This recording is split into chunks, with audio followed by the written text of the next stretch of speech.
अख्खी पाण्यात म्हणजे एक प्रकारचं असं आपल्याला असं वाटतं ना डिप्रेशन. मला असं वाटलं सगळी माझी मेहनत पाण्यात गेली, मी एवढी आदबून पण माझा काहीच फायदा झाला नाही, असं त्यावेळेस खूप मला फील झालं, असं वाईट वाटलं.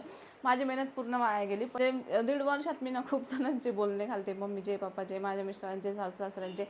तर माझा एकच व्हिडिओनी 6 लाख रुपये कमवले, त्याची तुम्हाला मी स्क्रीनशॉट दाखवते. आणि हॅलो फ्रेंड्स, तर पुन्हा एकदा स्वागत आहे तुमचं आपल्या एका नवीन व्हिडिओमध्ये. तर आजच्या व्हिडिओत ना मी तुम्हाला काही कमेंटबद्दल सांगणार आहे आणि काही माहिती पण देणार आहे जी तुमच्या फायदेशीर असेल. मला व्हिडिओला सुरुवात करूया. आणि जर तुम्हाला व्हिडिओ आवडला तर व्हिडिओला नक्की लाईक करा, शेअर करा आणि चॅनलला सबस्क्राईबसुद्धा करून ठेवा. तर पाठीमागं ना मी एक व्हिडिओ टाकला होता की त्या व्हिडिओत मी सांगितलं होतं की आम्ही संगमनेरला जो बंगला घेतला होता ना 70 लाखांचा, सॉरी 75 लाख, पण त्यावेळेस आम्ही तो तेव्हा घेतला होता ना, तर तो आम्ही यूट्यूबच्या पैशात घेतला होता असं मी त्या व्हिडिओत सांगितलं होतं. आणि आम्ही जे काही घेतलं ते यूट्यूबच्या पैशात एवढं सगळं कमवलं असं मी तेव्हा सांगितलं होतं.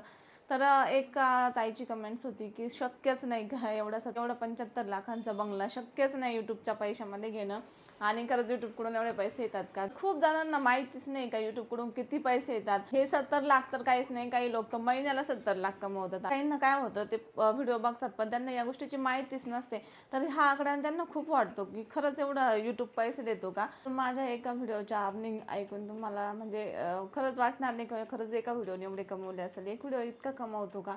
तर खरंच कमवतो. यूट्यूब आपल्याला जेवढे पाहिजे तेवढे पैसे देऊ शकतो, फक्त आपल्याला तेवढे व्ह्यूज आले पाहिजे, आपलं कंटेंट तसं असलं पाहिजे, नाही तर आपण त्याच्यावरती लाखो करोडो रुपये कमवू शकतो. आणि कमवतच आहे लोक.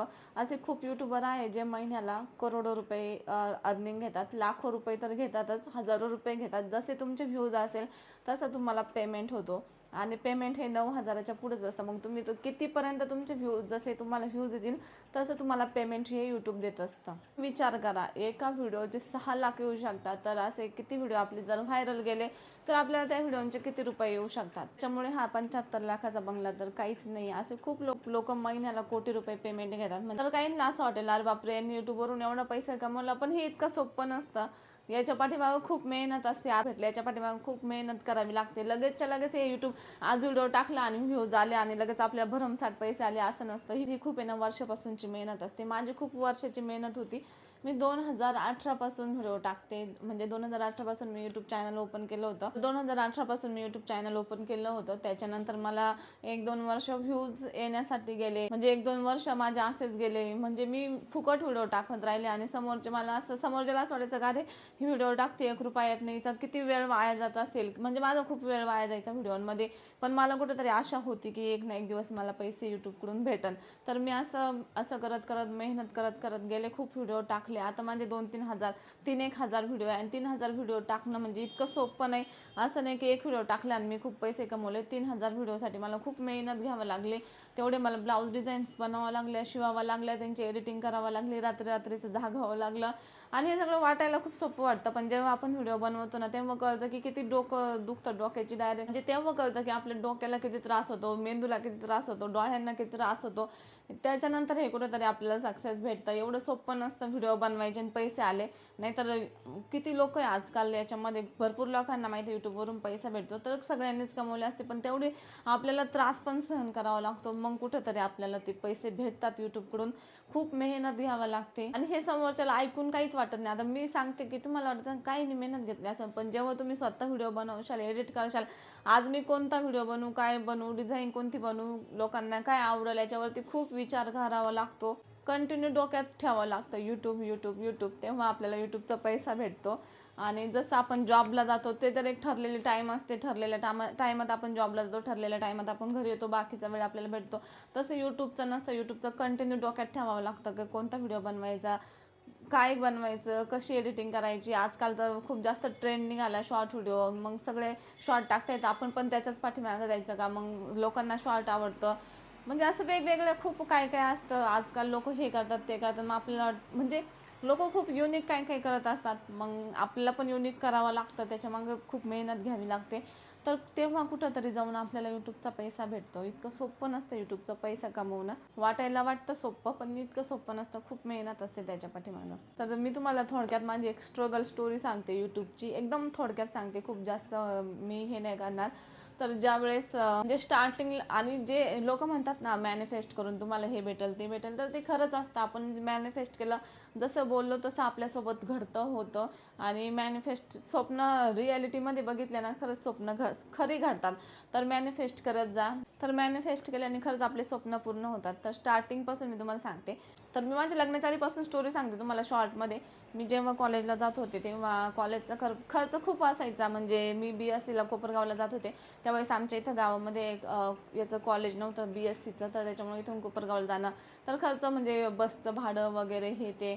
त्याच्यानंतर सायन्स असल्यामुळं जर्नल्स वगैरे म्हणजे पुस्तकं खूप महाग महाग एवढं सगळं खर्च असायचा. त्याच्यानंतर आम्ही चौघी बहिणी होतो. मम्मी ब्लाऊज वगैरे शिवायची, पप्पा पण कारखान्यात कामाला जायचे. तर त्यावेळेस मला असं वाटायचं, अरे आपण शिक्षणाला किती पैसा घालतो. म्हणजे मला ते एक स्वतःलाच कुठंतरी कमीपणा वाटायचा का मम्मी पप्पा पैसे घ्यायचे आणि इकडं मी पास हे करते, म्हणजे बसचा पास काढते, पुस्तकांना पैसे घालते. आणि तितके खरं तर एवढी मेहनत आणि तिथून मला ना बसने जायला पण खूप त्रास व्हायचा. आणि असं वाटायचं इतकी मेहनत करून आपण पुढं याच्यातून काहीतरी कमवलं तर ठीक आहे, नाही तर असाच आपला वेळ जायचा. तर तिथून असं म्हणजे माझ्या डोक्यात असायचं की कुठून तरी आपण म्हणजे याच्यातून आपल्याला काहीतरी झालं पाहिजे. पण मला शिक्षणाची तर इतकी आवड नव्हतीच का ह्या सगळ्या गोष्टी व्हायच्या. आणि मग मला असं वाटायचं मम्मी त्यांच्याकडून आपण पैसे घ्यायचे आणि याच्यामध्ये घालायचं आणि त्यातून आपण जर कमवलं तर ठीक आहे, नाही तर मग हे सगळं आपले पैसे वाया. त्यानंतर मम्मी ब्लाऊज शिवायची. मग मला काही ब्लाऊज शिवण्यामध्ये खरं सांगते एवढी काही आवड नव्हतीच आवड, पण तरी मम्मी शिवायची म्हणून मी एक मम्मीला हेल्प म्हणून आहे ना सकाळी सकाळी कॉलेजला जायच्या आधी थोडे ब्लाऊज शिवू लागायचे, पिको फॉल करून लागायचे. आणि ना माझी मैत्रीण अक्षरशः दरवाजात येऊन उभी राहायची, पण मी साडीला फॉल वगैरे लावून बसायचे आणि मग घाईघाईमध्ये जायचे. म्हणजे फक्त मम्मीला हेल्प म्हणून मी हे करायचे, मम्मीला कुठेतरी हेल्प होईल, मग आपल्याला पैसे वगैरे. मला पैसे कमवण्याची भयंकर आवड होती, पहिल्यापासून खूप आवड होती, काहीतरी करून पैसे कमवायचे. ते ब्लाऊजचा असो नाही तर पिको फॉल असो, साधी कामं असो, पण आपल्याकडे याच्यातून पैसे आले पाहिजे, मला खूप आवड होती. नंतर मग मी ते करत राहिले, ब्लाऊजचं मी करत राहिले आणि त्याच्यातूनच खरा मला पुढं फायदा झाला ना. माझ्या शिक्षणातून मला फायदा झाला ना, कशातून मला फायदा झाला. मी जे ब्लाऊजचं मम्मीला हेल्प म्हणून करत होते ती आवड मी जपली आणि त्याच्यातून मी पैसे कमवले. त्याच्यानंतर मी मम्मीला तेव्हाच म्हणायचे मम्मीला की मला असा जॉब, त्यावेळेस ना 15-20 हजार पण खूप वाटायचे की जॉबला पगार 25,000 आहे, 15-20 हजार आहे. मग मी मम्मीला त्यावेळेसच म्हणायचे की मला 15-20 हजाराची नोकरी नाही करायची, मला असं काहीतरी लाखो रुपये होतील ना असं काहीतरी करायचं. मग मम्मी म्हणायची असं काय करणार आहे तू, म्हणजे लगेच लगेच थोडी इतकं काय, तुला कुठून नोकरी भेटणार एवढी मोठी, किंवा तू काय होणार आहे असं. आणि जास्त काही माझं असं टॉपरमध्ये पण नंबर येत नव्हता काय मी लगेच मोठी काहीतरी अधिकारी होईन आणि एवढे पैसे कमवणार, असं पण नव्हतं काही माझं. पण मी विचार करायचे कुठून माझ्याकडे लाखो पैसे, म्हणजे मी मॅनिफेस्ट करायचे की मी लाखोच रुपये कमवणार मंथली. मी असे कमी पैसे नाही कमवायचे तर मी जास्तच. पण मी फक्त ब्लाऊजचं मम्मीला हेल्प म्हणून करू लागायचे. त्याच्यानंतर माझं लग्न झालं. 1-2 वर्ष मला मिस्टर म्हणायचे तू जॉब कर जॉब कर जॉब कर. मी म्हणायचे नाही मला ब्लाऊजच शिवायचे. याच्यातून पण जर तुम्हाला जॉब एवढे पैसे येतातच, म्हणजे माझी जी शिलाई यायची ना ती जॉबच्या पैसे एवढी होऊनच जायची. ब्लाऊजची नवरीची वगैरे शिलाई खूप असायची. मग मिस्टरांना म्हणायचे माझ्या याच्यातून जॉबच्या याच्यातून तुम्हाला, म्हणजे जॉबमध्ये मी जेवढे कमेल तेवढे माझ्या शिलाईच्या कामातून तर येतातच ना. तर मिस्टर म्हणायचे नोकरी छान वाटते, हे काय तू घरात बसून हे करते ते करते, मग असं तसं. त्याच्यानंतर मग कुठंतरी माझं मॅनिफेस्ट कामाला आलं. मी 1 लाख रुपये कमवेल मी हे ते. त्याच्यानंतर मी ना असंच यूट्यूबला व्हिडिओ बघितले की यूट्यूबमधून पैसे भेटतात. तर मग मी ठरवलं मी यूट्यूबला व्हिडिओ टाकणार. तर मग मी मिस्टरांना असंच मिस्टर चालले होते जॉबला, मी त्यांना म्हटलं की मी ना यूट्यूबवर व्हिडिओ टाकणार आहे. तर माझे मिस्टर म्हटले, त्यावेळेस ना असं कोणी टाकत नव्हतं यूट्यूबला वगैरे व्हिडिओ. आता इन्स्टावर काही छोटे मुलं मोठे मुलं सगळे मुली सगळे टाकतात, त्यावेळेस फेस दाखवणं सुद्धा खूप अवघड होतं. 2018 तुम्ही जे असेल त्यांना आठवत असेल, 15, 16, 17, 18च्या दरम्यान. तर तेवढं म्हणजे असं हे नव्हतं, फेसबुकला साधं कोणी फेसबुक फोटो पण टाकत नव्हतं. तर त्याच्यामुळं मग आहे ना मिस्टर मला म्हणत होते की तर माझे मिस्टर म्हटले नाही नाही अजिबात असे व्हिडिओ वगैरे काही टाकायचे नाही, माझे मित्र वगैरे फॅमिली आहे ते सगळे व्हिडिओ बघतील असतं तर मग तू हे काही टाकू नको. त्याच्यानंतर मी हे ठरवल्याच्यानंतर 1 इयर गेलं, 1 वर्ष गेलं, मी फक्त यूट्यूबचा अभ्यासच करत राहिले का यूट्यूबवरती खरंच पैसे भेटतात का काय हे. मग माझ्या डोक्यात होतं की व्हिडिओ टाकायचे, पण त्याच्यानंतर मग फेस दाखवायचा नाही. माझे मिस्टर म्हटले म्हणजे सगळे व्हिडिओ बघतात. मग मी म्हटलं नाही. मग त्याच्यानंतर मी ठरवलं रेसिपी वगैरे टाकूया आपण, पण रेसिपी वगैरे करायला त्याला पण कॅमेरा वगैरे धरण्यासाठी कोणतरी पाहिजे. आणि मग त्यावेळेस ट्रायपॉडसुद्धा नव्हतं, ट्रायपॉड माहीत पण नव्हतं की व्हिडिओसाठी असं स्टँड भेटेल, ट्रायपॉड भेटेल. आणि आम्ही अख्खे संगमनेरचे, तिथं संगमनेरला होतं ते सगळे दुकानं पालथे घातले, पण एका दुकानात सापडलं नाही आम्हाला, ट्रायपॉड नाही भेटलं, काहीच नाही भेटलं. मग मोबाईल ठेवायचा कसा, ते माझं रेसिपी नाही झालं. त्याच्यानंतर मग एक दिवस मी ब्लाऊजचा व्हिडिओ म्हटलं आता आहे ना काहीतरी करून आपण ब्लाऊजचा व्हिडिओ काढू. तर मी काय केलं, माझा जुना व्हिडिओ असेल तुम्ही बघा फक्त ना, मी आता दाखवायचे की ह्या हाताने कॅमेरा पकडायचे, आता मी ना हे आखून घेतलं, मग मी ते हे कट करणार आहे, मग आता मी याला शिलाई मारून घेणार आहे, मग असं सांगून तो कॅमेरा बंद करून तेवढं सांगायचे आणि मग पुढचं शिवून घ्यायचे, मग पुन्हा दाखवायचे. असे करता करता मी थोडे व्हिडिओ बनवले. त्याच्यानंतर आहे ना कोणीतरी एका दुकानदाराने सांगितलं की हे तुम्हाला ऑनलाईन भेटेल, तुम्ही ऑनलाईन घ्या. आणि त्यावेळेस लक्षातच नाही आलं का असं ऑनलाईन बघू आपण सर्च करू, एवढं काही ऑनलाईन काही घेत पण नव्हतं त्यावेळेस, तर त्याच्यामुळे लक्षातच नाही आलं. मग त्याच्यानंतर ट्रायपॉड ऑनलाईन घेतला आणि मग मी माझे ब्लाऊजचे व्हिडिओ टाकले आणि ब्लाऊजच्या व्हिडिओला चांगला प्रतिसाद भेटला. म्हणजे डायरेक्ट लाखात व्ह्यूज आले ब्लाऊजचा व्हिडिओ. जसा मी ट्रायपॉड घेतला तो व्हिडिओ चांगला क्वालिटीचा आला, चांगला आल्यामुळे त्याला व्ह्यूज आले. आणि काय ग, तर मग तो व्हिडिओ व्हायरल केल्याच्या नंतर खूप व्हिडिओंना व्ह्यूज आले आणि तरी पण माझा चॅनल मॉनिटाईज नव्हता. आणि त्याच वर्षी नेमकं यूट्यूबचे रूल्स बदलले का मॉनिटाईज व्हायला थोडा हे लागेल, ते झालं. आणि मेल खूप महिन्यांनी आला ना, 3 महिन्यांनी मला तर मेल येता येता मला ना 3-4 महिने लागले की तुमचं चॅनल मॉनिटाईज झालं. आणि तेवढे 3 महिने माझी एवढी जीवाची धाकधूक, म्हणजे एवढी मेहनत केलेली, सबस्क्रायबर 1 लाख होऊन गेलेले ते 3 महिन्यापर्यंत. आणि 1 रुपया पण नाही, आणि 1 रुपया पण कमवेल नाही, 1 लाख सबस्क्रायबर झाले. नंतर मला ते मेल यायचं ना, असं वाटलं की नक्की हे 100% यूट्यूबचं खोटं आहे, यूट्यूब काही पैसे वगैरे देत नाही, हे असंच फेक. आपण हे जे वेगवेगळ्या गोष्टी बघतो ना फेकच्या, मग असं वाटलं यूट्यूब नक्की फेक आहे. मी विषय सोडून दिला तिथं, माझे 1 लाख सबस्क्रायबर होऊन गेले आणि मला काही मेलच आला नाही. त्याच्यानंतर मेल आला मॉनिटायझेशनचा. त्याच्यानंतर तो कोड येतो ना, कोड यायला पण खूप महिने गेले, 2-1 महिने गेले. म्हणजे तेव्हा मला काही पेमेंट वगैरे झालंच नाही. म्हणजे असं असं 1-1.5 वर्ष होऊन गेलं असं माझ्या डोक्यात, यूट्यूबकडून पैसा भेटेल, पण काहीच नाही, मेल नाही, पैसे नाही. तो कोड आल्याच्या नंतर मग खूप दिवस झाले. ते मॉनिटाईज झाल्याच्या नंतर ना, मग माझे ना डॉलर्स असलेले होते आणि पहिलं पेमेंट मला 40,000चं येणार होतं. त्याच्यानंतर कोड आला, कोड टाकला आणि एक दिवस आहे ना मिस्टरांच्या अकाउंटमध्ये पैसे आले. आणि एक दिवस आहे ना मिस्टरांच्या अकाउंटमध्ये पैसे आले. तर मिस्टरांनी मला लगेच कॉल केला की आशू तुझं आहे ना यूट्यूबचं पेमेंट आलं. तेव्हा कुठंतरी जाऊन मला वाटलं का हा यूट्यूब खरं आहे, खरोखर पैसे देतं.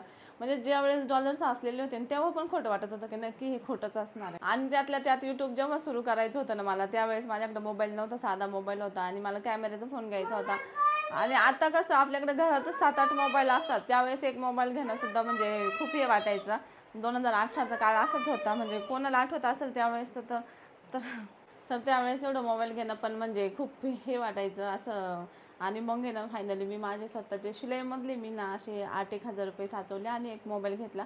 त्याने मी यूट्यूब सुरू केलं होतं आणि त्याच्यात पण 1-1.5 वर्ष गेलं. म्हणजे असं वाटलंच नव्हतं का आता खरोखर यूट्यूबचं पेमेंट भेटेन आपल्याला.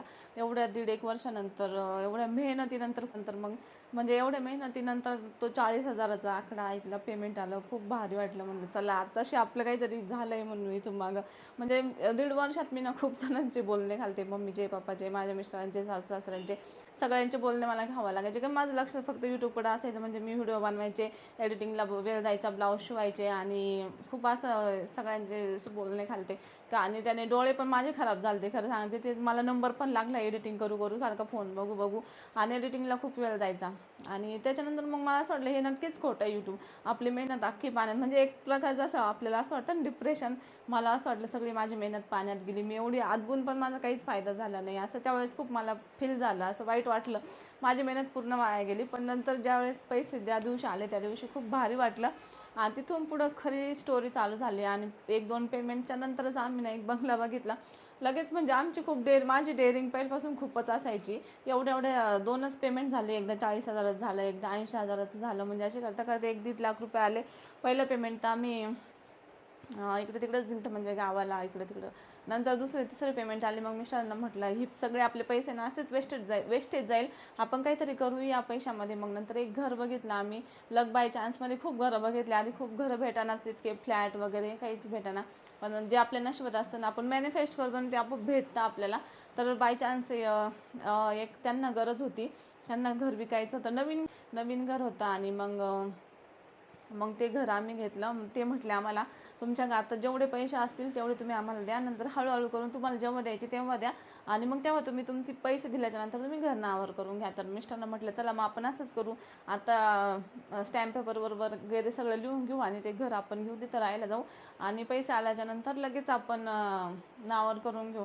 तर त्यावेळेस मनात असं वाटलं की आपण एवढी मोठी रिस्क घेतो, एवढे पैसे देतोय आणि पुढून काळात एवढे पैसे नाही आले आपल्याकडं देण्यासाठी, तर मग हे सगळं वाया का, पुन्हा एवढं कर्ज वगैरे असं म्हणजे खूप टेन्शन. आणि पण लक बाय चान्स तुम्हाला सांगते, ते घर आम्ही घेतलं तर 2-1 महिन्यातच आम्ही सगळे पैसे त्यांना देऊन टाकले. म्हणजे यूट्यूबचं एवढं पेमेंट आलं. मंथली 4 लाख 6 लाख असे 2-4 महिन्यामध्ये इतक्यात फिटून गेलं. म्हणजे मॅनिफेस्ट केलं ना आपण, त्या गोष्टी होतात. मला कधी आश्चर्य म्हणजे वाटलंच नव्हतं. मी विचार केला जर का नाही फिटलं हे ते, त्याच्यानंतर मग आम्ही तो दुसरा 75 लाखाचा बंगला घेतला. म्हणजे असं करता करता आपण जे मॅनिफेस्ट करतो ते आपल्यासोबत घडत चालतं. कधी कधी आपण निगेटिव्ह करतो, पॉझिटिव्ह करतो, ते सोबत होतं. आणि मी माझ्या काही काही व्हिडिओंना टायटल देते ना, ते माझ्यासोबत घडतं. काय माहिती असं काय होतं ते. आणि तुम्हाला सांगते, आम्ही इकडे येण्याचं कधीच ठरवलेलं नव्हतं, कोळपेवाडीला राहायला येण्याचं. पण मी एका व्हिडिओत असंच काहीतरी टायटल दिलेलं होतं. तसंच घडलं. म्हणजे आपण जे लिहितो, कधी कधी व्हिडिओला टायटलसुद्धा तसे देतो. आणि तुम्हीचं होतं तर आहे ना, मी इकडे येण्याचं आम्ही कधीच ठरवलं नव्हतं. तर घराचं पण तुम्हाला सांगते, मी जेव्हा आम्ही इकडं घर बांधायचं ठरवलं ना, तर मी असंच मम्मी पप्पा त्यांना बांधून देणार होते घर. मग मी सांगणार पण नव्हते का ते आम्ही बांधलं हे ते. म्हटलं मम्मी पप्पा त्यांचं बंगल्याचं काम सुरू झालं असं तसं. तर त्याच्यानंतर मग इकडे शेतात घर बांधलं. घर खूप असं छोटं छोटं बांधता बांधता म्हणता म्हणता जवळजवळ हे कोटीचं घर तयार झालं. आणि मग मम्मी ते पण म्हटले की एवढ्या शेतात, एवढ्या रानात आम्ही दोघं एवढ्या मोठ्या घरात, अजून पण ह्या घरात एकट्याला कोणाला थांबू शकत नाही, कारण खूप मोठं घर झालं. आणि मग भीती वाटते, एवढ्या शेतात राहतो. आणि मग त्याच्यामुळे मम्मी पप्पा ते म्हणले आम्ही तर शक्य नाही इथं राहणं दोघंच जण.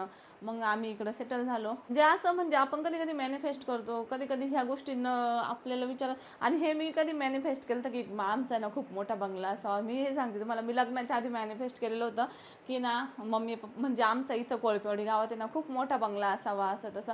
म्हणजे त्यावेळेस तर मी मॅनिफेस्ट केलं आणि ते माझ्यासोबत आत्ता घडलं. म्हणजे आपण कधी कधी लहानपणीच मॅनिफेस्ट करतो आणि ते पण घडून जातं. म्हणजे हे मी इकडं आम्हाला कधी संगमनेर सोडायचंच नव्हतं. संगमनेर खूप भारी, अजून पण असं वाटतं की संगमनेरलाच राहायला जावं. पण तरी पण म्हणजे जे मॅनिफेस्ट केलेलं होतं ना की कोळपेवाडीमध्ये आमचा खूप मोठा बंगला असावा, माझ्याकडे ही गाडी असावा, लग्नाच्या आधी मी हे मॅनिफेस्ट केलं होतं, ते माझ्यासोबत घडलं. छान गाडी, छान बंगला. त्याच्यानंतर शॉपचं पण मी इमॅजिन नव्हतं केलं. तर असं पप्पांचं शॉप होतं, ते असं वाटायचं आमचं मोठं शॉप असावा. तर ते सुद्धा मॅनिफेस्ट केलं, ते सुद्धा लगेच घडलं. म्हणजे पॉझिटिव्ह गोष्टी मॅनिफेस्ट केल्या ना, खरोखर त्या भेटतात. कधी कधी आपण निगेटिव्ह पण होतो, आपण निगेटिव्ह विचार करतो, तर ते सुद्धा आपल्यासोबत घडतं. त्याच्यामुळं नेहमी पॉझिटिव्ह मॅनिफेस्ट करा, पॉझिटिव्ह विचार करायचे. आणि खरोखर तसं घडतं. माझ्या स्वतःसोबत घडलंय. मी कधी इमॅजिन नव्हती केली, म्हणजे करायचे मी इमॅजिन केलं म्हणूनच मला असं वाटतं मी भेटलं. पण असं वाटतं ना की आपल्याला कधी कधी वाटतं हे नाही भेटू शकत आपल्याला. किंवा आम्ही ती 25 लाखाची गाडी, ती असं वाटत नव्हतं का कधी लग्नाच्या आधी मी इमॅजिन करायची की गाडी पाहिजे, पण एवढी मोठी गाडी कधी घेऊ असं वाटत नव्हतं. कोटीचा बंगला असेल असं कधी वाटत नव्हतं. म्हणजे वाटायचं, पण भेटेल का नाही असं कुठंतरी एक कमी वाटायचं. असं भेटतो का नाही, भेटतो होईल का नाही असं वाटायचं. पण भेटलं. म्हणजे आपण स्वप्न बघितलं आणि ते होतं खरोखर. तर हे यूट्यूबच्या मुळं पण शक्य झालं. आणि कुठेतरी मॅनिफेस्ट केलं ना आपण, आपल्याला देव त्या मार्गाकडे घेऊन जातो. तर असं माझं यूट्यूबची जर्नी होती.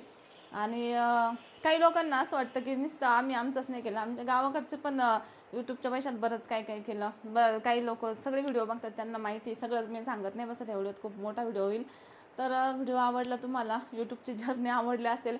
आणि आता यूट्यूबची जर्नी इथपर्यंत पोहोचली ना, तर आता सध्या असं झालं, इतक्या वर्ष व्हिडिओ बनवू बनवू कंटाळा पण यायला लागला. आणि कुठेतरी छोटे मुलं, माझी विरा छोटी, मध्ये मध्ये ती व्हिडिओ वगैरे बनवून देत नाही. तर असं होतं. तर त्याच्यामुळे थोडंसं कुठेतरी कमी झालं व्हिडिओ वगैरे टाकणं. पण नंतर मी पुन्हा काही दिवसांनी ट्रॅकवर येणार आहे. पुन्हा असं छान कंटेंट तयार करेन, पुन्हा असं छान चॅनल ग्रो करील. आणि तर चला भेटू पुढच्या वेळेत. नक्की हा व्हिडिओ तुम्हाला आवडला तर लाईक करा, शेअर करा. आणि तुम्ही पण मोटिवेट व्हा, नक्की तुम्ही पण कमवाल. म्हणजे आपल्याला वाटलं ना आपण नक्कीच कमवतो. आणि आम्ही कारखान्याच्या रूममध्ये राहायचो आणि त्यावेळेस मला असं वाटायचं की छान बंगला पाहिजे, हे ते हे अमकं तमकं. कधी वाटत नव्हतं का, म्हणजे वाटलं पण भेटणं असं वाटत नव्हतं, तर भेटलं. तर तर चला मी तुम्हाला दाखवते माझा व्हायरल व्हिडिओची अर्निंग. तर हे बघा, याला 21M व्ह्यूज आलेले आहे. आणि इथं तुम्ही याची अर्निंग बघू शकता, रेव्हेन्यू $6,700.